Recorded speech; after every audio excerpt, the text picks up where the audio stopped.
यह रेत का तूफान जैसा ही लग रहा था। ऐसा लग रहा था मानो चारों ओर रेत की हवा चल रही हो। सभी लोग अपनी आंखों को बंद किए आगे बढ़ रहे थे। उन्हें नहीं पता था कि अचानक यह तूफान कहाँ से आ गया था। कोई भी अपनी आंखों को नहीं खोल पा रहा था, क्योंकि अभी तक का यह तूफान बहुत तेज है। अक्सर रेगिस्तान में ऐसे तूफान आ जाया करते हैं, लेकिन यह तूफान कुछ ज्यादा ही तेज चल रहा था, जिसमें कुछ भी समझ नहीं आ रहा था। यह रेत की हवाएं इतनी तेज थी कि सभी लोग अपने घर के दरवाजे बंद कर चुके थे।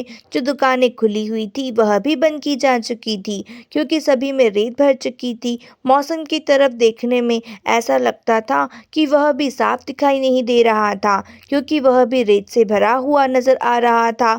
एक मुसाफिर जो पहली बार शहर आया था, वह भी थोड़ी देर के लिए रुक गया था, क्योंकि वह कुछ भी नहीं देख पा रहा था। उसने अपने छिपने के लिए एक जगह ढूंढ लेता है। वह मुसाफिर पहली बार यहाँ पर आया था, इसलिए वह यह भी नहीं जानता था कि कौन सी जगह ठीक है। इसलिए उसने यह सोचा कि जब तक रेत का तूफान चल रहा है, मुझे यहीं पर रहना चाहिए, और जब यह रुक जाएगा तभी आगे बढ़ने का विचार करना चाहिए। आखिरकार 1 घंटे के बाद यह तूफान थोड़ा हल्का हुआ और सभी लोग खड़े हुए। सभी लोगों के कपड़े में रेत भर चुकी थी और वह रेत को साफ कर रहे थे। उस मुसाफिर को यहाँ से दूसरे शहर की ओर जाना था, लेकिन शाम होने की वजह से वह यहीं पर रुकना चाहता था। इसलिए वह एक आदमी से मिला और वह पूछने लगा कि यहाँ पर कोई रुकने की जगह है। वह आदमी बोला कि आप कुछ दूरी पर चले जाइए, वहाँ पर आपको एक ऐसी जगह मिल जाएगी जहाँ पर आप रात को रुक सकते हैं और अगली सुबह अपने सफर पर निकल सकते हैं।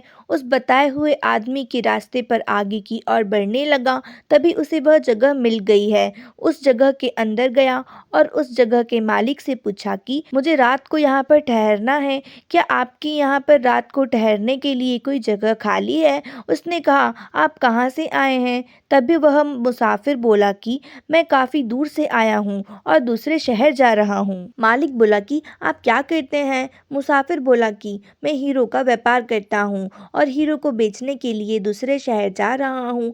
मालिक ने जब यह हीरो के बारे में सुना तो उसे लालच आ गया था। उसने उस मुसाफिर के लिए एक ऐसा कमरा ढूंढा जो बहुत ही अच्छा दिखाई दे रहा था। वहां पर रहने के लिए आरामदायक चीजें रखी हुई थी। मुसाफिर ज्यादा सोच नहीं पाया और बहुत ही कम पैसे में उसे बहुत ही अच्छा कमरा मिल गया था।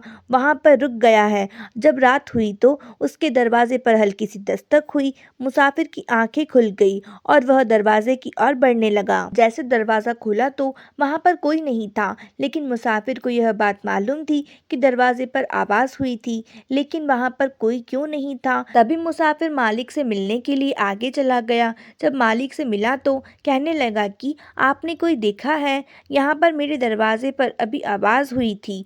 मालिक ने कहा कि हो सकता है, शायद हवा की वजह से ऐसा आपको लग रहा हो, लेकिन ऐसा कुछ नहीं है। सभी लोग सो चुके हैं और रात भी बहुत है, आप भी सो जाइए। आज की स्टोरी बस इतनी ही। इसका नेक्स्ट पार्ट देखना बिल्कुल मत भूलिएगा। अगर आपको स्टोरी अच्छी लगी तो चैनल को सब्सक्राइब करिए, वीडियो को लाइक करना बिल्कुल मत भूलिए। मिलते हैं अगली स्टोरी में। Thanks for watching.